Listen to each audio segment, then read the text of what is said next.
Before this story really begins, the narrator wants to ask you something simple. Not a history question, not a war question. At minus 35 degrees Celsius, that's minus 31 Fahrenheit, how long do you think a person can stand still outside? Not walking, not running, just standing there, waiting. Most people answer with a number. 5 minutes. 10 if you're tough. But the body doesn't think in numbers. It thinks in signals. Cold becomes pain. Pain becomes numbness. And numbness means the body has already started giving things up. That's all you need to know for now. We're not here to talk survival techniques. Just the cold. All right, that's enough of that. Let's get into it. Winter, 1945, Fort Richardson, Alaska. This wasn't a battlefield. No gunfire, no artillery, but it was a place where winter didn't forgive mistakes. Everything was white and gray. The sky hung low, like it was pressing down on the ground. Snow didn't fall gently here. It moved sideways, hard, sharp. When the wind picked up, it felt like the ground itself was being thrown back into your face. People didn't talk much outdoors at Fort Richardson, not because of discipline, because opening your mouth hurt. Breath froze in front of your nose, eyelashes crusted over. Every inhale felt like something scraping the inside of your throat. You learned to breathe carefully, like breathing was a decision instead of a reflex. This place wasn't dramatic. That's what made it dangerous. The cold worked quietly. It didn't rush you. It waited until you stopped paying attention. That morning, a group of German prisoners of war stood outside, waiting for a truck. They were lined up. Not close together, no one touched anyone else. On ice this hard, even a small bump could knock you down, and getting back up took effort your body didn't want to give. Among them was one female German POW. No name is recorded here, no rank, no backstory. She was just a woman in a heavy coat, collar pulled as high as it would go, trying to keep the wind from slipping inside. Her gloves were stiff from moisture. Her boots were heavy, packed with snow around the soles. She stood there because she was told to stand there, and because in a place like this, waiting was most of the job. She wasn't thinking about politics or ideology. She wasn't thinking about Germany. She was thinking about her feet. She shifted her weight slightly, careful not to move too much. Movement made you sweat, and sweat turned into ice. Standing still hurt, but moving wrong hurt more. If someone had asked her what she was afraid of in that moment, she probably couldn't have answered. The cold stripped fear down to something simpler. Balance. Stay upright. Don't fall. The narrator wants to be clear about something here. There was no warning, no dramatic build-up. Nothing in the air said this was going to be an important moment. It was just another cold morning, another roll call, another wait for a truck that always seemed late. That's what makes this kind of story hard to explain afterward. When nothing looks special, you don't brace yourself. You don't prepare. You assume the next minute will be like the last one. And that's usually when things change. The wind picked up again. Snow slammed sideways across the line. Somewhere, an engine coughed to life. Someone shouted something, but the sound disappeared immediately. The woman kept her eyes forward. She was focused on one thing, getting through this without slipping. She had no idea that her boots were already stuck to the ground, that the moisture around the soles had frozen solid, that standing still any longer wasn't just uncomfortable, it was becoming dangerous. But no one had said anything yet, and she didn't know what was about to happen. All right, that's enough setup. What happened next took only seconds. What happened next didn't announce itself. There was no signal, no command shouted down the line, no change in tone that told anyone to brace. One moment looked exactly like the one before it. The storm thickened. Wind tore across the open ground, ripping snow sideways, turning the space between people into a white blur. Visibility shrank until faces a few yards away lost their edges. Everything sounded distant and sharp at the same time. Boots creaked on ice. Coats snapped hard in the wind. The line of prisoners held, each person locked into their own narrow space. No one spoke. No one turned their head. When the cold is that severe, your world becomes very small. A few feet in front of you, the ground beneath you, your own breathing. The woman kept her eyes forward. Snow struck her face like grit. She blinked, then stopped blinking to keep her lashes from freezing together. Her legs felt heavy. Her feet felt dull. Not painful anymore, just distant. Somewhere to the left, an engine revved. The truck was close now. That was the only thought that cut through the wind, just a little longer. Then everything changed. It happened fast, too fast for context. A shape broke out of the white to her right, movement where there hadn't been any a second earlier. Before she could turn her head, hands closed around her, solid, sudden, and she was lifted straight off the ground. No warning, no voice, no explanation. Her boots left the ice without resistance. For a split second, the sensation made no sense. The body expects weight, pressure, ground. When none of that is there, the mind lags behind, scrambling to catch up. The wind roared past her ears, snow filled her vision. Her arms jerked instinctively, but there was nothing to grab. She didn't scream. Shock steals sound before it steals thought. She was carried several steps, she couldn't tell how many, then swung upward, higher, and placed onto something hard. Metal. Cold metal. The edge of the truck bed. Only then did she realize she was no longer standing. Only then did she see the uniform. American. But by then the moment had already done its damage. The narrator wants to slow this down because this is where everything fractures. The lift itself took maybe 2 seconds. The silence during it lasted longer than that inside her head. No words were spoken. No one told her what was happening. And when explanation disappears, the mind fills the gap on its own. In war, those gaps are never filled with kindness. Her body stiffened. Not from cold this time. From instinct. From memory. From everything she'd learned to expect when control was taken away without consent. Her heart slammed hard once, then again. Her breathing caught, shallow and fast. She didn't fight, not because she trusted what was happening, but because fear can freeze a person more completely than ice. Around her, the storm continued as if nothing had happened. Snow still lashed the line. The rest of the prisoners didn't move. No one stepped forward. No one shouted. The man who had lifted her was already gone, stepping back into the white, moving towards someone else. Still no explanation. Sitting on the truck bed, she tried to understand what had just happened. Her thoughts came in pieces, disconnected, sharp. Why me? Did I do something wrong? Is this punishment? She pulled her arms in close, making herself small without realizing it. Her body was reacting faster than her mind could reason. She looked down at her feet, or tried to. The angle was wrong. The snow blurred everything. But something felt off. The ground looked farther away than it should have. She shifted slightly. Nothing responded. Her boots didn't move. That confused her more than anything else.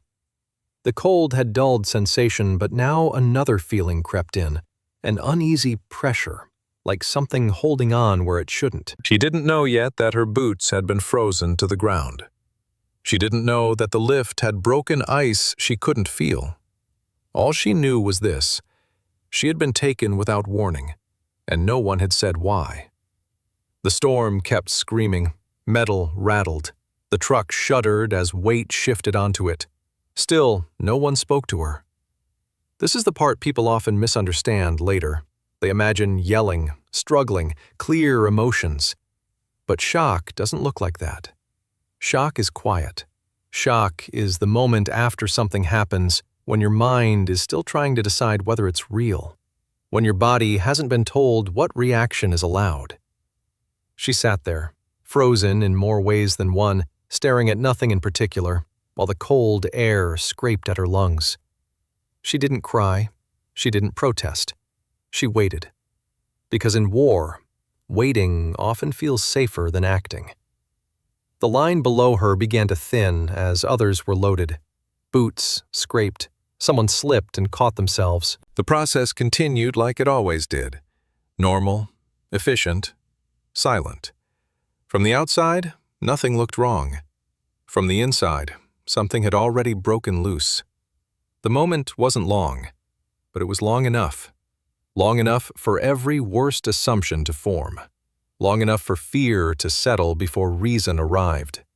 And the explanation, when it came, did not come here. Not yet. The silence after the lift did not bring clarity. It made room. What had just happened left a gap, and that gap filled itself faster than any explanation ever could. Her body was the first to react. The cold had already dulled sensation, but now something else took over. A deeper stillness, the kind that locks joints without asking permission. Her shoulders drew inward, her arms pressed against her sides. Not a conscious decision, just the body closing ranks. She realized she couldn't feel her feet at all. Not pain, not cold, nothing. That absence registered late, arriving as confusion before fear. She tried to move her toes. No response. She pressed her heels down against the metal of the truck bed, searching for feedback. Nothing answered back. Her breathing shortened. Not fast enough to fog the air, just shallow enough to keep control. The cold scraped at her lungs, but she barely noticed. Her attention had turned inward, tracking sensations the way people do when something is wrong and they don't yet know how wrong. She stayed still. That mattered, because to an outside observer, stillness can look like calm. But this wasn't calm. This was the body bracing. She didn't scream. She didn't pull away. She didn't protest. Not because she didn't want to. Because shock does something strange to choice.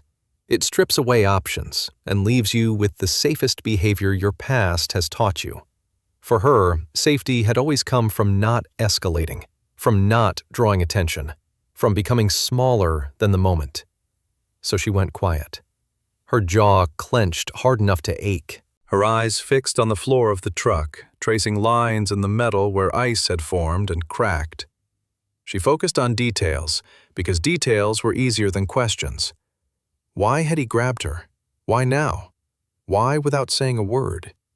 Her mind ran ahead, racing past the present into possibilities that felt familiar. That's how fear works in war. It doesn't invent new ideas. It replays old ones. She had learned, long before Alaska, that sudden movement meant danger. Air raid sirens that cut through the night without warning, boots on stairs, orders shouted too late to prepare for. In those moments, the body learned a rule. When control disappears suddenly, the outcome is rarely good. That rule didn't care about context. It didn't care about uniforms or weather or intent. It only cared that control had been taken. The lift replayed itself in her head, slowed down now, distorted by memory even though it had happened seconds ago. Hands at her sides. The weightless moment where her boots left the ground. The way the world tilted. Her mind tried to fill in what her senses couldn't. She had seen women punished before, not always for things they understood, sometimes for nothing at all, sometimes just for being in the wrong place when someone else lost patience. She had learned not to expect explanations first. Explanations usually came later, if they came at all.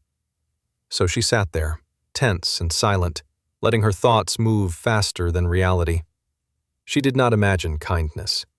Kindness rarely survived first contact with fear. The narrator wants to pause here and ask you something. In war, when something happens too fast to process, what is the first thing your mind reaches for? Not the best explanation, not the most generous one, the most familiar one, the one your body has practiced. Because fear is not creative, it is efficient. It uses what it already knows. For her, what she knew was this: sudden force meant danger. Silence meant uncertainty. Uncertainty meant prepare for the worst. You might tell yourself you'd wait for facts, that you'd stay rational. But the body doesn't wait. The body remembers. She was aware of other people around her, but only dimly. Shadows moving through snow, boots scraping metal, the truck shifting as weight was added. No one addressed her. No one explained anything. That absence became loud. Every second without words stretched the misunderstanding tighter. Each moment that passed without correction allowed her fear to settle deeper, to root itself in the story her mind was already telling. She noticed her hands shaking now, not from cold, from adrenaline with nowhere to go. Her teeth clicked once before she forced her jaw still. She pressed her tongue against the roof of her mouth to steady her breathing. Old habits, small tricks learned in other cold, quiet moments when fear needed to stay hidden. She did not look at the guards. She did not look at anyone. Looking invited interaction. Interaction could make things worse. So she stared straight ahead and waited for whatever came next. Time did something strange in that space. Only a few moments passed, but they felt longer than the entire morning before them. Fear expands time. It stretches seconds until they feel heavy enough to collapse under. Her legs remained useless. The lack of sensation became alarming now. She tried again to move, sending commands downward that never returned. That scared her more than the lift, because now there was a new question, quieter but sharper. What if something is wrong, and I can't feel it? She didn't know yet what had frozen beneath her boots. She didn't know how close she had been to serious injury. She only knew that something had already happened to her body, and she hadn't noticed until it was too late. That realization fed the fear, layering it with helplessness. War teaches people many things. One of them is how quickly the body can betray you. Still, no one spoke. The truck engine idled. The storm raged on. The process continued, as if this moment were no different from any other. And that, more than anything, convinced her that whatever had just happened was intentional, planned, normal. Because when something truly goes wrong, people rush, they shout, they react. Here, nothing changed. That quiet efficiency felt worse than chaos. Her breathing steadied, not because she calmed down, but because she ran out of room to panic. Fear reached its ceiling and flattened out, settling into a cold, dense weight in her chest. She wrapped her arms around herself and waited. For an order. For a consequence. For the next thing she wouldn't be given time to understand. The misunderstanding did not resolve itself here. No one corrected it. No one softened it. The moment stayed suspended, unresolved, heavy with everything she thought she knew about how power worked in war. And that was the danger of silence. Without explanation, fear doesn't fade. It hardens. It becomes a certainty. She sat there believing the wrong story, not because she wanted to, but because nothing had yet told her otherwise. The truth was coming, but not yet. For now, fear had the floor. What broke the silence wasn't a voice. It was warmth. Not much of it, just enough to notice. The truck rolled forward and stopped inside a low, drafty structure, part garage, part storage shed. The wind lost its teeth the moment the doors slid shut. Snow still hissed against the walls, but the sound came from farther away now, dulled, as if wrapped in cloth. She was lifted again, this time more carefully, and set down on a wooden bench. Her legs didn't cooperate. They didn't collapse, exactly. They simply failed to register the command to hold weight. For a moment, she sat there staring at her knees, waiting for sensation to return, the way it always did after cold. It didn't. Her feet looked wrong. Too pale. Not white like snow, blank, as if the color had been erased. She leaned forward slightly and pressed a gloved hand against her shin. She felt pressure there. That was something. When she tried the same with her foot, the message stopped halfway down. Nothing answered back. She pulled her glove off with her teeth and touched the leather of her boot. She couldn't feel the surface. She couldn't feel her own fingers against it. That was when confusion began to edge into fear. A different soldier stepped into her field of view, older than the one who'd lifted her, slower. He crouched without urgency, the way someone does when they already know what they're going to find. He reached down and tapped the sole of her boot with 2 fingers. There was no sound. Not the dull knock of rubber on wood, not even the thud of packed snow. Just silence. He tapped again, harder. Still nothing. He glanced at the other soldier, brief, professional, and nodded once. Then he spoke. Not to her, not gently, not loudly, just enough for the room. Frozen. She didn't understand the word at first. Not in this context. Everything was frozen outside. That was normal. The man reached down again and pressed his thumb along the edge of her sole. Ice had fused leather to the ground earlier, locking her in place without pain, without warning. That was why she hadn't felt herself stick. That was why the lift had been sudden. That was why it had been necessary. The explanation came afterward, and it came the way facts often do in emergencies, stripped of tone. Another few seconds, the soldier said, as if finishing a calculation. Necrosis. He didn't look at her when he said it. We had seconds. That was it. No apology, no reassurance, no attempt to soften the words. He stood and moved on, already shifting his attention to the next task. The meaning landed slowly. Necrosis. She knew the word. Everyone did. It wasn't medical jargon to her. It was something whispered about in winter camps, something that happened quietly, after numbness, when people waited too long. Dead tissue, loss, amputation. She stared at her boots again, trying to reconcile the past few minutes with what she was hearing now. The sudden lift, the silence, the lack of warning. The soldier hadn't been angry. He'd been counting. The narrator wants to be precise here, because this is where perspective shifts. No one tried to calm her down. No one said, "You're safe now." Because safety, in that moment, wasn't the priority. Circulation was.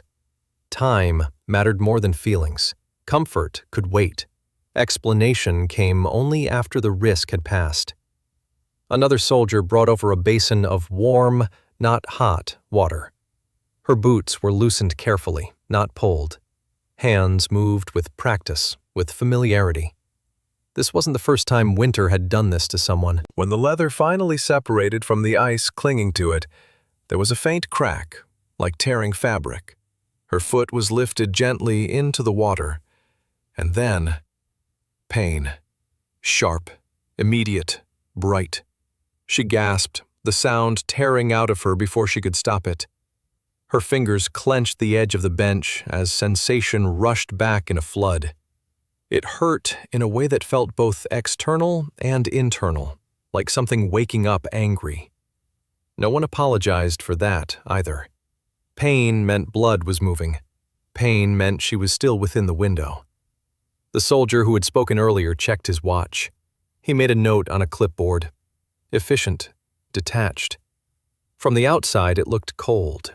From the inside, it was precise. The narrator wants you to notice something important. No one framed this as kindness. There were no soft words, no gentle smiles, no acknowledgement of her fear, because none of that would have changed the outcome. What mattered was that someone had seen the problem in time. That someone had acted without waiting for permission or explanation. That someone had made a decision fast enough to interrupt damage already underway. Think about the alternative. Another minute standing there, stuck without knowing it. Another roll call delay. Another gust of wind. By the time the numbness turned alarming, the damage would have already been done. Cold injuries don't announce themselves. They don't hurt at first. They feel like relief, like stillness, like nothing. That's how people lose parts of themselves in winter. Quietly. The lift, the moment she had feared, had broken the seal between ice and leather.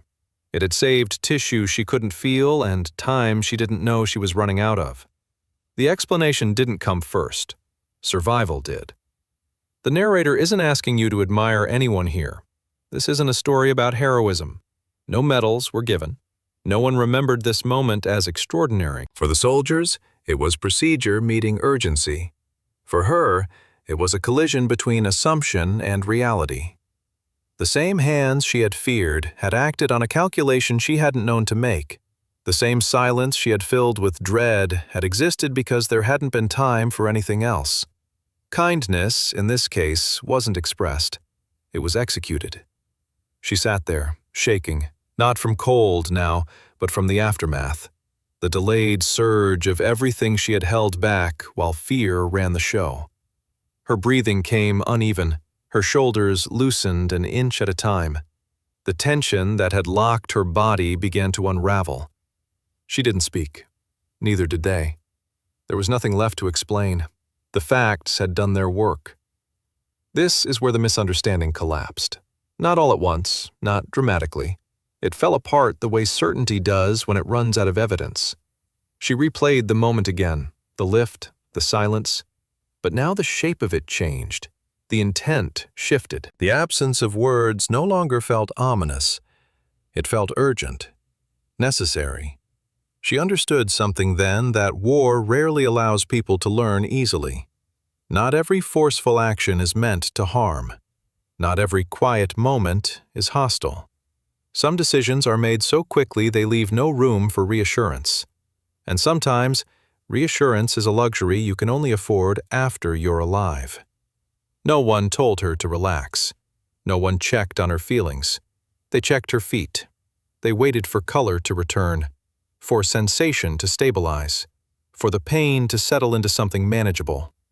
Only when that work was done did the room return to its earlier rhythm, boots moving, metal clanking, engines starting again. Normal resumed. But for her, something fundamental had shifted. The story she had been telling herself, about what had happened, about what it meant, no longer held together. It had been wrong. And in its place was a quieter truth, one that didn't ask for gratitude or forgiveness. Just recognition that in a few silent seconds, someone had chosen action over explanation. And that choice had changed everything. The truth had settled in, and with it, the body began to wake up. What returned first wasn't warmth, it was pain. It came in waves, sharp and uneven, as blood pushed back into places it had abandoned minutes earlier. Pins and needles flared, then something deeper, an ache that felt too large for the size of her feet. She clenched her jaw and held still, afraid that moving would make it worse, afraid that not moving would mean it stayed forever. Her hands started to shake. Not violently, not dramatically, just enough that she noticed. She tried to stop it and couldn't. The tremor moved up her arms, settled briefly in her shoulders, then returned to her hands again, like her body was testing the limits of what it could release. Her breath came uneven now, hitching slightly on the inhale, smoothing out on the exhale, then hitching again. No one commented. No one told her to calm down. No one asked how she felt. They were watching her feet, waiting for color, waiting for signs they already knew how to read. The room felt warmer than outside, but the cold was still inside her, clinging stubbornly, refusing to let go all at once. The bench beneath her was hard. The air smelled faintly of oil and damp wool. Somewhere nearby, metal clicked against metal. A clipboard shifted. Life continued. She was the only one who felt like something had come undone. The pain intensified, then leveled off into something heavy and dull. It didn't fade. It simply settled in, like it was there to stay for a while. Her shaking grew worse for a moment, then steadied. And that was when something else broke through. Not fear, not relief, shame. It arrived quietly, without warning, and it landed harder than either of the others. She replayed the moment again, only now the story had changed. The hands that lifted her, the silence, her body locking in place. She understood what had happened now, fully. There was no confusion left to hide behind. And with that clarity came the weight of what she had assumed. She had believed the worst. She had filled silence with fear. She had let old memories write a story that didn't fit the facts. That realization didn't come with drama. It came with a tightening in her chest, a heat behind her eyes that didn't spill over. She lowered her head slightly, staring at her boots, now damp, now free. Her mouth opened before she decided to speak. "I'm sorry." The words were barely audible, almost lost to the space between them. No one reacted. The apology hung there, small and unclaimed. She hadn't spoken to anyone in particular, not really. The soldier who had lifted her was nearby, but she didn't look at him. She didn't wait for acknowledgement. She wasn't asking for forgiveness. She wasn't trying to repair a relationship. She was answering something inside herself that had gone unanswered too long. "I'm sorry," she said again, quieter this time, not to make it heard, but to make it real. Still, no response, no nod, no dismissal, no reassurance. The room did not pause to receive her words. And that, strangely, made the moment sharper. The narrator wants to be careful here. This wasn't an apology the way people usually mean it. She wasn't apologizing for being frightened. Fear had kept her alive before. Fear had been useful. She wasn't apologizing for misunderstanding. She hadn't been given enough information to understand. What she was apologizing for, if the word even fits, was something smaller and more personal. She was apologizing for the way fear had taken control so completely that it had erased the possibility of any other explanation, for the way her body had assumed harm before her mind could catch up, for the quiet certainty she had formed without evidence. This was not about blame. It was about recognition. She had seen herself clearly for the first time since arriving in this place, not as a victim or a prisoner, but as a person still shaped by what war had taught her to expect. And she didn't like what she saw. There is a particular kind of shame that comes with surviving something you misunderstood. It's not loud. It doesn't demand attention. It sits, low and steady, pressing in from the inside. She felt it now, settling into her chest as the pain in her feet continued its slow burn. Her shaking eased slightly, replaced by exhaustion that felt older than the day itself. She had braced for punishment. She had prepared for harm. And instead, she had been protected. That contradiction left her nowhere to put the fear she'd carried in. So it turned inward. No one addressed her apology because there was nothing to address. From the soldier's perspective, nothing unusual had happened. A problem had been spotted. A decision had been made. Damage had been prevented. There was no emotional ledger being kept. Her reaction, her fear, her silence, her apology existed entirely within her. And that made it heavier. She wasn't being judged. She wasn't being corrected. She was simply being allowed to sit with the truth of her own response. She sat there, shoulders slightly hunched, hands resting uselessly in her lap, waiting for something to happen next. But nothing did. The basin was moved away. Notes were made. Someone called out a time. The rhythm of the day resumed, indifferent and efficient. The pain in her feet dulled to a deep ache. Her toes began to tingle again, unpleasant but promising. The shaking returned once more, then faded. She took a breath she hadn't realized she'd been holding. For the first time since the lift, her body began to release tension instead of adding to it. She didn't feel relief.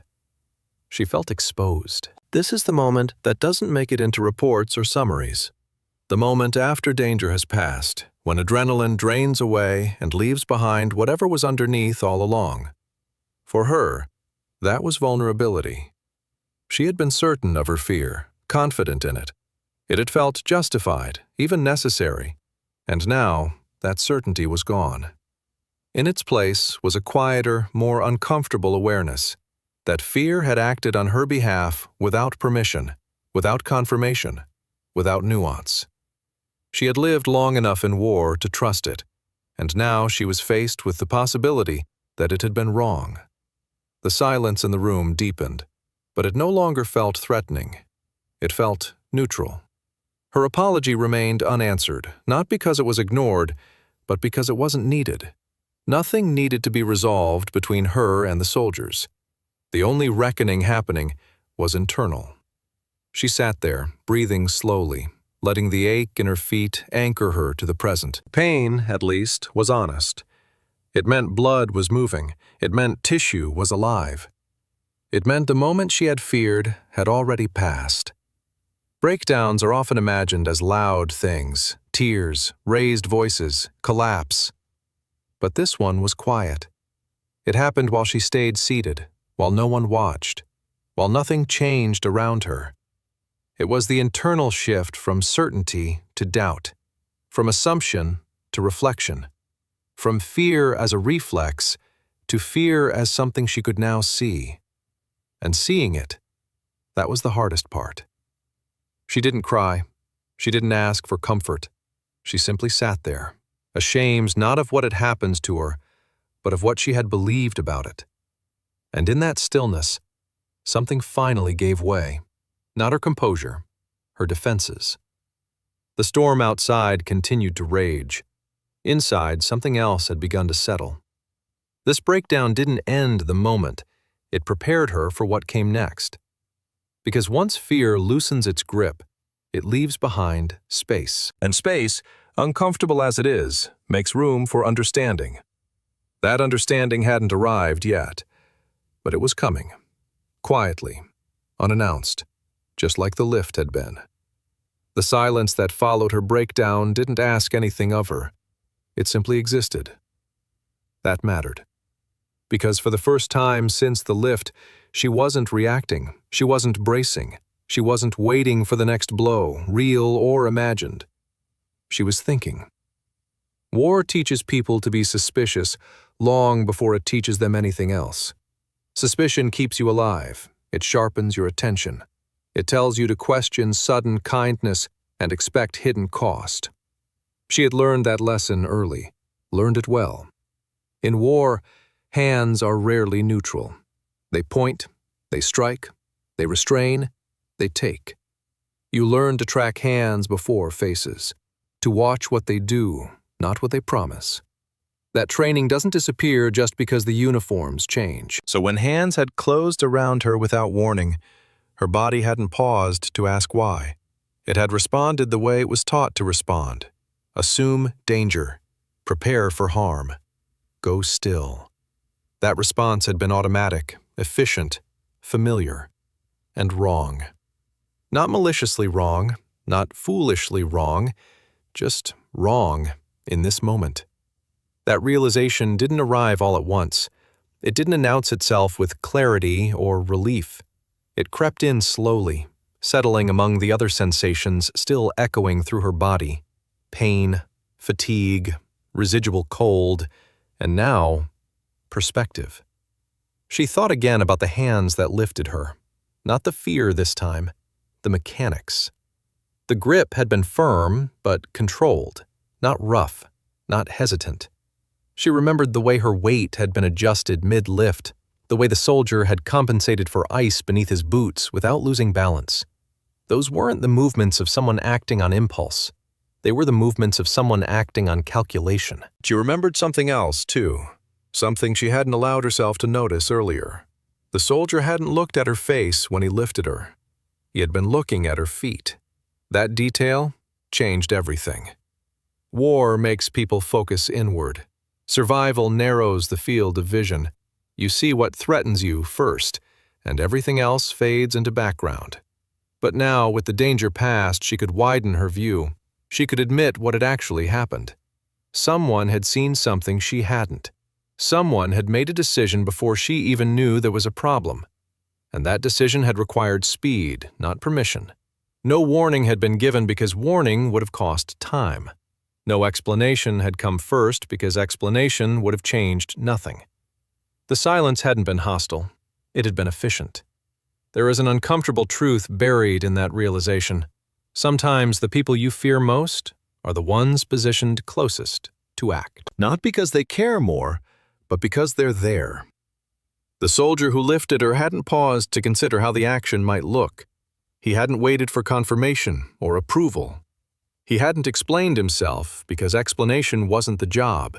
The job was to break ice, to interrupt damage, to move a body out of harm's way before harm announced itself. She didn't like how that made her feel, because it meant acknowledging that her fear, reasonable as it was, had almost obscured the reality in front of her. Not every hand that takes control intends to keep it. Some hands act so that control can be returned. The narrator isn't suggesting a lesson here. There's no rule being offered, no moral being underlined, only an observation. War teaches suspicion as a survival skill, but it doesn't teach when to turn it off. That part has to be learned afterward, in moments like this, quiet, personal, uncomfortable moments where assumptions are forced into the open. She wasn't suddenly trusting. She wasn't suddenly grateful. She was simply aware. Aware that fear had spoken first, and truth had arrived later. Aware that silence had meant urgency, not threat. Aware that survival sometimes comes wrapped in actions that look wrong until they're understood. She watched the soldiers move around the space with renewed attention, not admiration, not resentment, curiosity. They worked quickly, economically. Words were used only when needed. Decisions were made and executed without ceremony. No one lingered on the incident. No one dramatized it. That, too, told her something. This hadn't been exceptional. Cold injuries were a known enemy here. They were anticipated, monitored, prevented when possible. The lift hadn't been a personal act. It had been a response to a problem as familiar as a jammed door or a stalled engine. And yet, for her, it had been everything. That imbalance was difficult to accept. She thought about the soldier again, the one who had lifted her. She couldn't picture his face clearly, only fragments remained. The angle of his shoulders, the way he had already turned away before she could orient herself. He hadn't stayed to explain. He hadn't checked back to see if she understood. That absence had bothered her earlier. Now she saw it differently. Understanding hadn't been required. Action had been. There is a quiet humility in realizing that someone else saw danger before you did. It challenges the belief that fear always makes us alert. Sometimes fear narrows vision instead of sharpening it. She had been focused on standing, on enduring, on not slipping. She hadn't noticed the ice forming beneath her boots. She hadn't felt herself become trapped. Someone else had. That didn't make her weak. It made her human. The shift that occurred inside her wasn't dramatic. It didn't resolve anything permanently. It didn't rewrite her instincts or erase what war had taught her. It simply added one more layer to her understanding. That sometimes survival depends on accepting help that doesn't look like help at first. That sometimes the absence of explanation is not neglect, but urgency. That sometimes fear arrives faster than truth, and truth has to catch up afterward. She didn't turn this into a principle. She didn't generalize it to all soldiers, all camps, all wars. She kept it where it belonged, with herself, with that moment. As sensation stabilized in her feet and the ache settled into something manageable, she felt something loosen, not fear, not pain, but rigidity. The internal posture she had maintained since the lift relaxed, just slightly. Not enough to trust, enough to reconsider. That was the awakening. Not a revelation, a recalibration. She understood now why no one had responded to her apology. It hadn't been part of the exchange. There had been no exchange at all, just action, consequence, and aftermath. Her fear had been real. Their response had been necessary. Both could exist without canceling each other out. That balance was new to her, and unsettling. War often divides the world into clear roles: enemy and ally, threat and safety, control and submission. This moment refused to fit cleanly into any of those categories. The person who had frightened her had also protected her. The action that had stripped her of control had preserved her body. The silence that had amplified her fear had existed because there hadn't been time for anything else. That contradiction didn't resolve itself neatly. It stayed. And that was the point. She sat quietly, absorbing the implications without naming them. No one asked her what she'd learned. No one expected insight. The awakening belonged to her alone. It wasn't about forgiveness. It wasn't about trust. It wasn't about gratitude. It was about recognizing that fear, left unchecked, tells only part of the story. And that sometimes the story changes not because someone explains it to you, but because you survive long enough to see it differently. That understanding didn't make her feel better. It made her feel older, more aware, less certain. And in war, that kind of awareness is rare. She carried it with her as the day moved on, not as a lesson to share, but as a quiet adjustment she would remember the next time fear spoke first. Because now she knew. The hands that lift you may not ask permission. They may not explain. They may not wait. But sometimes, they are the only reason you get the chance to understand anything at all.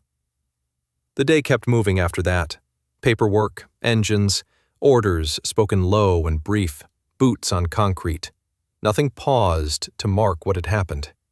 That's usually how it goes. Moments that matter most rarely announce themselves as important. They don't arrive with music or ceremony. They pass quietly, folded into routine, leaving only a faint trace behind. Something you notice later, if at all. Before we leave this story, the narrator wants to return to the question from the beginning. At minus 35 degrees Celsius, how long can a person stand still outside? Not very long. And sometimes, that answer isn't measured in minutes. Sometimes, it's measured in seconds. A few seconds too long. A few seconds too late. Enough to lose feeling. Enough to lose tissue. Enough to lose something you don't get back. That's not a dramatic statement. It's just how cold works. She didn't think about that math while it was happening. She thought about it afterward. Later that day, once sensation in her feet had stabilized and the ache had settled into something she could live with, she stood again, carefully this time, testing weight, paying attention. The ground felt solid beneath her boots. She remembered how it hadn't felt solid earlier, how she hadn't noticed the moment it stopped being safe. That detail stayed with her, not as fear, as awareness. If you asked her what the defining moment of that day was, she probably wouldn't mention the pain, or the fear, or even the explanation. She would remember the lift. Not the sensation of being carried, but the instant when her boots left the ground. That weightless fraction of a second. The moment when everything she thought she understood about what was happening collapsed, and something else, unknown and uninvited, took its place. She would remember how fast it was, how little time there had been to think, how silence had filled the space where meaning usually lives. The narrator doesn't want to overstate what this moment did or didn't change. It didn't turn her into a different person. It didn't rewrite her past. It didn't soften the war. She didn't walk away trusting easily. She didn't forget where she was or why. What changed was smaller, more precise. She learned that some moments don't wait for understanding. They demand action first and explanation later, if there's time at all. She learned that fear can be reasonable and still be wrong. And she learned that the difference between harm and help can sometimes be measured in nothing more than timing. Think again about that lift. From the outside, it could have been mistaken for many things: force, control, punishment, something worse. From the inside, it had felt like all of those at once. But from another angle, one she hadn't had access to at the time, it had been none of them. It had been a decision made under pressure, with incomplete information, against a clock no one could see. The kind of decision people don't usually get credit for, because when it works, nothing happens. No injury, no loss, no visible proof that anything was ever at risk. Just another person still able to stand. This is where the story ends, not with a lesson, but with a memory carried forward quietly. She would think of it sometimes when the cold returned, when her feet went numb, when she caught herself assuming the worst before knowing enough. Not always, not obsessively, just enough to remember that her first interpretation hadn't been the only one, that what she had felt hadn't been the full story. War leaves people with reflexes they don't choose. It teaches suspicion, because suspicion saves lives. It teaches stillness, because stillness avoids attention. Those lessons don't vanish when the danger changes shape. But every so often, experience adds a footnote, a correction, a reminder that reflex isn't the same as truth. The narrator isn't asking you to draw a conclusion here.